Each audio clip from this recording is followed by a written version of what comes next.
इनका परम पावन चरित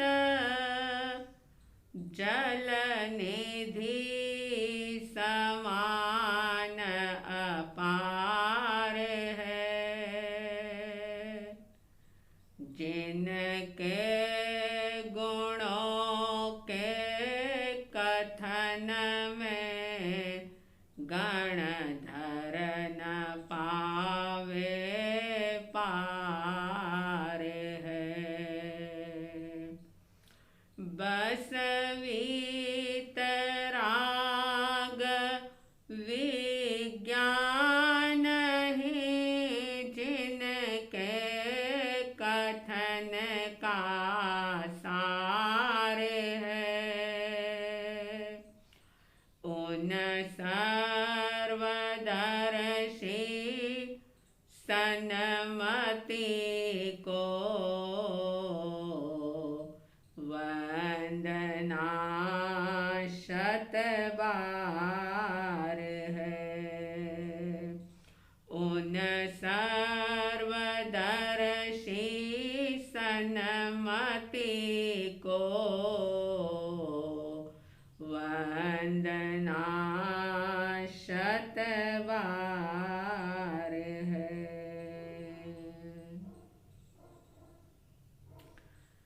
श्रद्धालु जिज्ञासु श्रोताओं,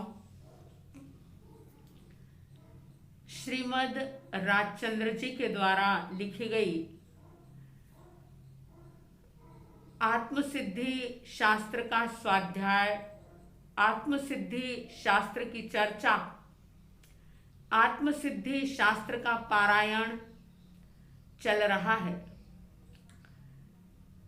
जैसा कि हर रोज ही लगभग मैं ये बात कहती हूँ और बड़ा अहोभाव आता है भीतर में कि कितने सौभाग्यशाली हैं हम कि आज जहां चारों तरफ खौफनाक वातावरण फैला हुआ है, जहां चारों तरफ हाहाकार मचा हुआ है, कहीं तूफान आ रहा है, कहीं कोरोना महामारी के कारण से लोग तड़फ तड़फ करके मर रहे हैं, कहीं परिवार के परिवार खत्म हो रहे हैं, किसी के पास खाने को रोटी नहीं है, लोगों के व्यापार धंधे बिल्कुल बैठ गए हैं, एक एक टाइम भोजन का भी जुगाड़ कई लोग नहीं कर पा रहे हैं।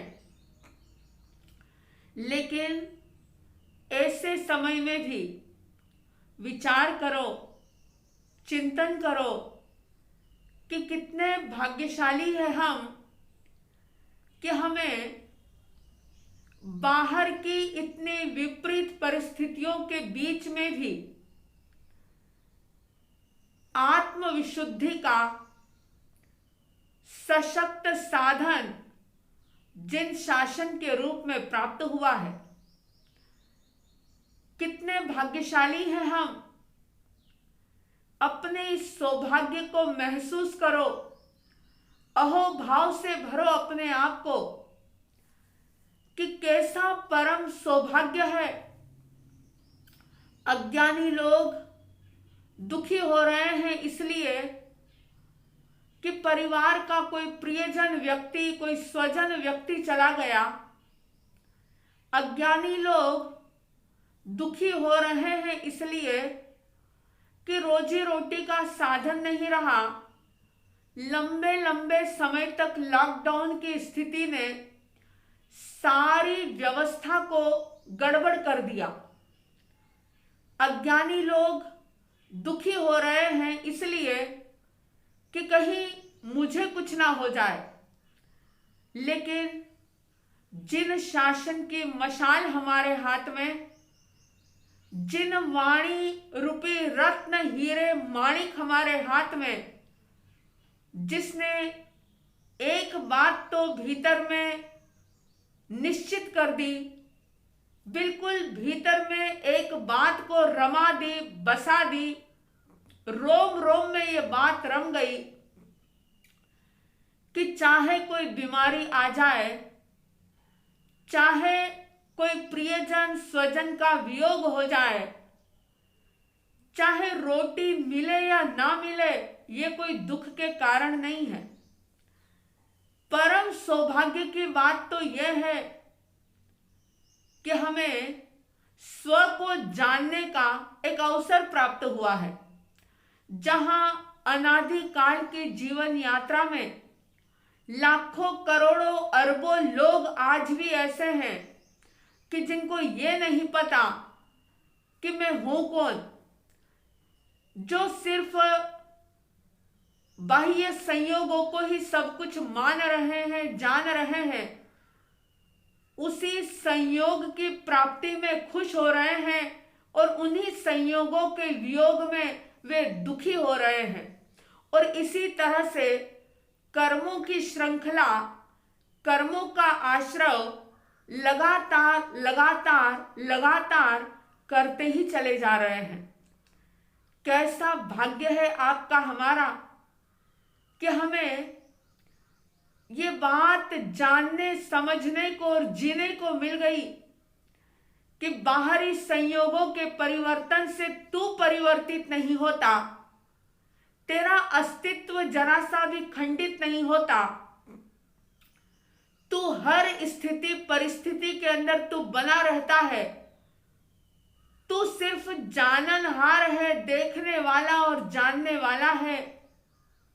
ये बोध, ये समझ, ये ज्ञान, ये जिन वाणी के द्वारा प्राप्त हुआ है, सचमुच शांति से बैठ करके विचार कीजिए, चिंतन कीजिए, अपने आप ही इतना अहोभाव पैदा होगा, ऐसी परम प्रसन्नता का अनुभव होगा कि हम कितने भाग्यशाली हैं, कितने सौभाग्यशाली हैं हम कि हमें आत्मा को, स्वयं को समझने के लिए जिन आगम प्राप्त हुए हैं, जिन वाणी मिली है, और भी परम सौभाग्य हमारा कि आगम जो कि अर्धमागधी भाषा में है, हो सकता है कई लोग आगम के मर्म को न जान सके, इतने विस्तृत आगम को ना पढ़ सके, लेकिन श्रीमद् राजचंद्र जी कृपालु देव ने मुमुक्षु जीवों के ऊपर, आत्मार्थी जीवों के ऊपर अनहद करुणा की, बहुत उपकार किया उन्होंने कि जिनागम का सार, जिनवाणी का सार मात्र 142 गाथा के अंदर बिल्कुल मानो सागर को गागर में भर दिया और मुमुक्षु जीवों के सामने वो प्रस्तुत कर दिया।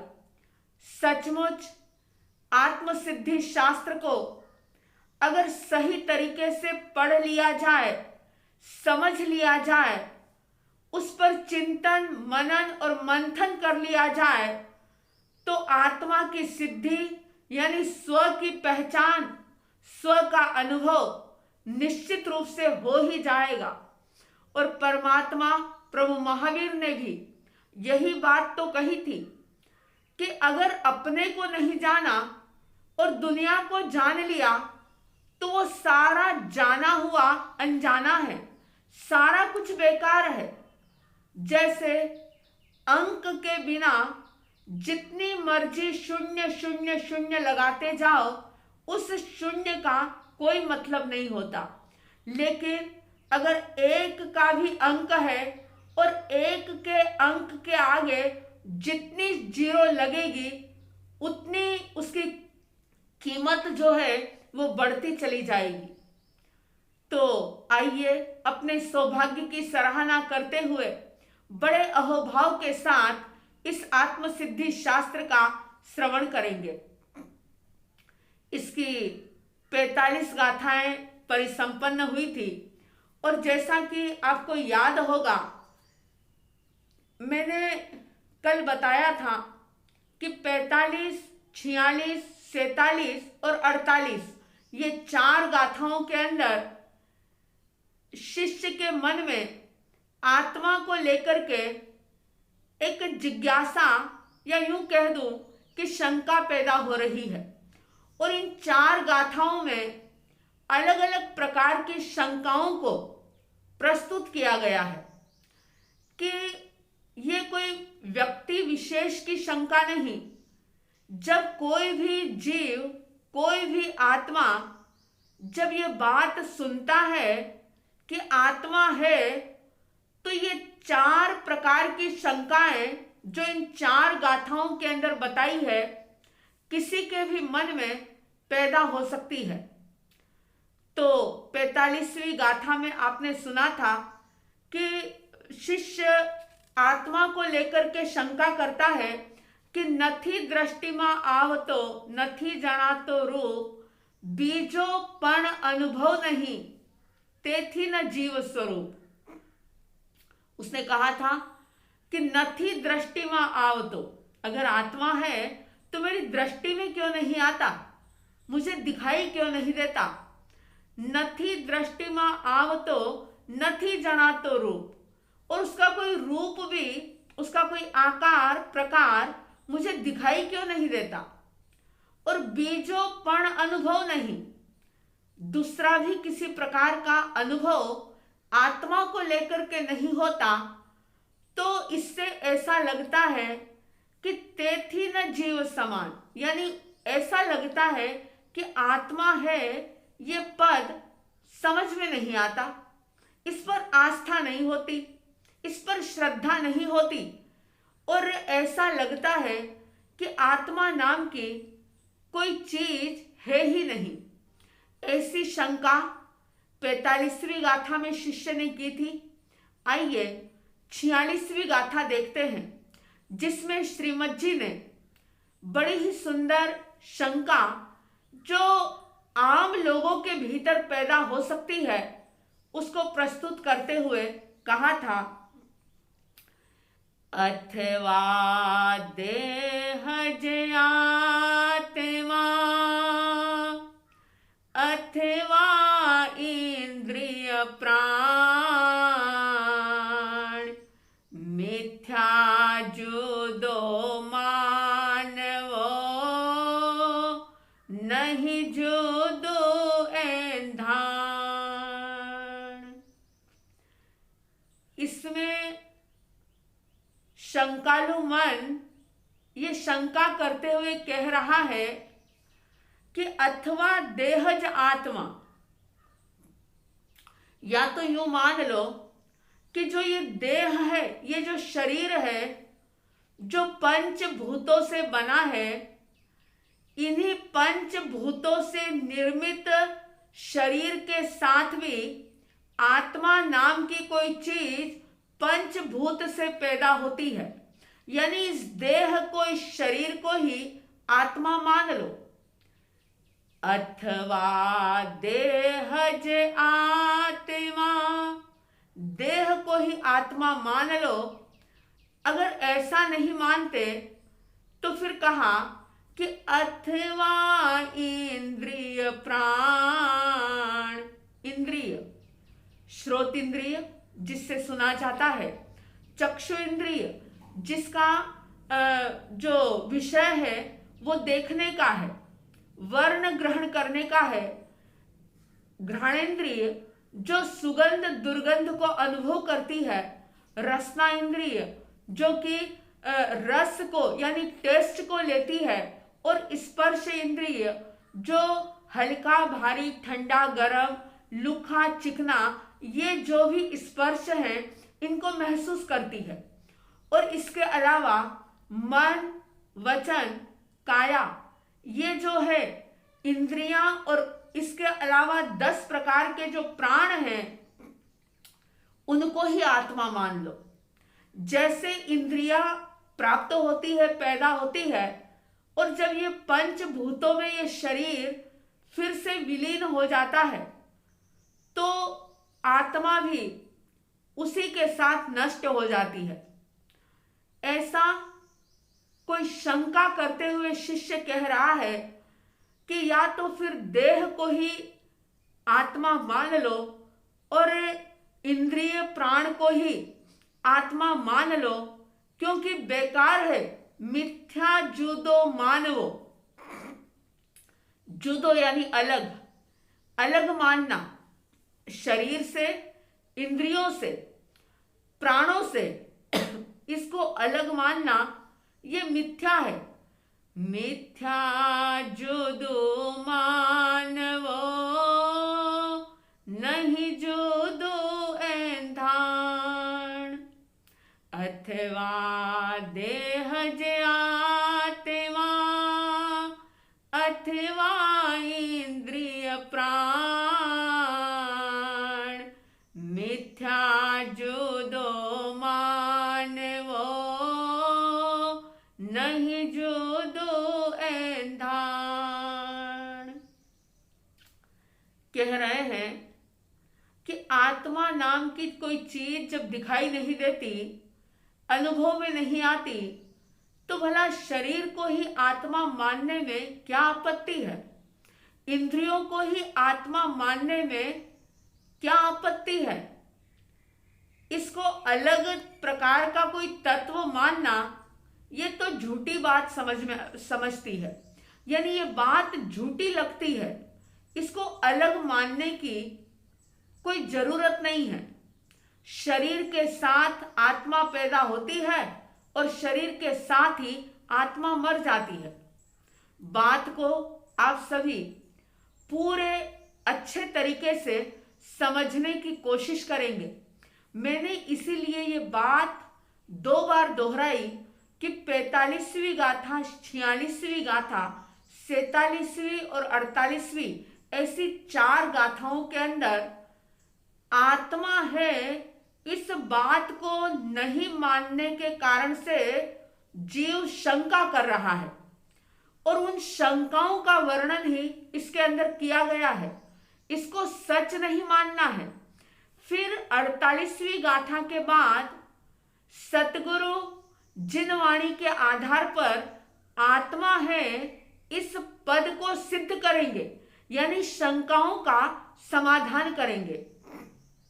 अभी तो 4 गाथाओं के माध्यम से हम सिर्फ ये समझें कि आत्मा है इस पद को सुनकर के किस किस व्यक्ति के मन में किस किस प्रकार की शंकाएं पैदा हो सकती है। हो सकता है कि कोई कोई लोग ऐसे हो जिनके मन में ये जो 4 गाथाओं में बातें बताई है सारी की सारी शंकाएं हो जाए। कुछ लोग ऐसे होंगे जिनके मन में इसमें बताई गई 1 या 2 बात पर शंका होगी। किसी भी प्रकार की शंका हो, टटोलें अपने भीतर में, क्योंकि अगर कहीं पर भी हल्की सी भी शंका या संदेह मौजूद रह गया तो भागवत गीता में भी श्री कृष्ण जी ने कहा था कि संशय आत्मा विनश्यति। जहां संशय है वहां निर्णय नहीं होता, जहां शंका है वहां भरोसा नहीं होता, और जहां भरोसा नहीं होता वहां श्रद्धा नहीं होती, और जहां श्रद्धा नहीं होती वहां भला सम्यक दर्शन कैसे हो सकता है। तो सबसे पहले अपने भीतर की सफाई करने के लिए बहुत गंभीरता से अपने अंतर को टटोलें कि कहीं आपके अंदर भी ऐसी कोई शंका तो नहीं चल रही। शिष्य कह रहा है, जैसा कि आज भी कई लोग कहते हैं कि आत्मा अलग कहाँ है। शरीर के साथ आत्मा पैदा होती है और शरीर के साथ ही आत्मा नष्ट भी हो जाती है। जैसे ही शरीर मरता है शरीर के साथ आत्मा मर जाती है। या तो इंद्रिय प्राण आदि जो है इसके साथ ही आत्मा पैदा होती है और जैसे ये खत्म होते हैं कि उसके साथ आत्मा भी खत्म हो जाती है। ये बात शंका के रूप में, जिज्ञासा के रूप में किसी के भी मन में आ सकती है कि आत्मा नाम के तत्व को अलग मानने का क्या कारण है, क्यों माने अलग। शंका पैदा हो सकती है, कोई बुराई नहीं है, लेकिन इस शंका को मजबूत मत होने देना। अगर आपके मन में यह शक बना हुआ है तो कोई बात नहीं, आप उसे देखें और देख करके जब इसका समाधान दिया जाएगा तो समाधान को ग्रहण करें। जरूर ये शंका की बीमारी दूर होगी, समाधान मिलेगा, और जैसे ही समाधान मिलेगा कि अपने आप आत्मा है, ये बात सिद्ध हो जाएगी, पता लग जाएगी कि आत्मा है। ये पहला पद मानना है, जानना है और इसे अनुभव करना है, ये बात समझ में आ जाएगी। तो इस 46वीं गाथा में शिष्य ने शंका की, अथवा देहज आत्मा अथवा इंद्रिय प्राण, मिथ्या जुदो मानवो नहीं जुदो एंधान। आप सबके भीतर में शंकाओं का खंडन हो, निरसन हो, और आत्मा है इस पद पर गहरी आस्था, गहरी श्रद्धा आपके भीतर में पैदा हो, ऐसी साध्वी द्वय की तरफ से हार्दिक हार्दिक शुभ मंगल भावनाओं के साथ जय प्रभु महावीर, जय गुरु आनंद।